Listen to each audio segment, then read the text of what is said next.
В городе регулярно производится посадка новых деревьев и кустарников. Между тем, особого внимания требует и старые зеленые насаждения. Как известно, срок жизни деревьев в городской среде сокращается вдвое. Отжившие свое, они представляют собой угрозу окружающим.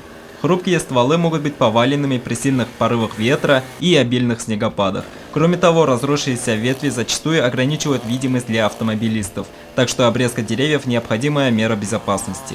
Обрезка деревьев зимой наиболее благоприятна. Именно в это время года дерево как бы спит, находясь в состоянии покоя, поэтому такая процедура нанесет минимум вреда. Безопасность не единственный аргумент, которым руководствуются сотрудники жилищно-коммунального хозяйства. Обрезка дерева способствует его омоложению и позволяет формировать крону. Так обеспечивается долголетие зеленых насаждений. Обрезка деревьев, конечно же, она обязательно нужна. Для чего? Для того, чтобы деревья омолаживать, для того, чтобы продлить срок службы дерева, необходимо проводить обрезку деревьев. Ну и, конечно же, деревья — это все-таки опасный объект, который приносит определенную угрозу. Если его не обрезать, то можно получить определенную проблему в плане нанесения ущерба, она может упасть на машину и стекла побить, значит, поэтому обрезка, конечно же, нужна. Проводить ее надо обязательно в спящем состоянии, потому что летом обрезку деревьев проводить нельзя, дерево может погибнуть.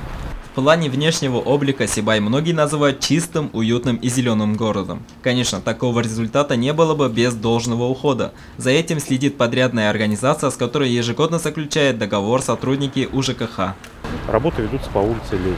Следующий этап работ будет проводиться по улице Горняков. И, значит, в течение года к нам поступают заявления от жителей.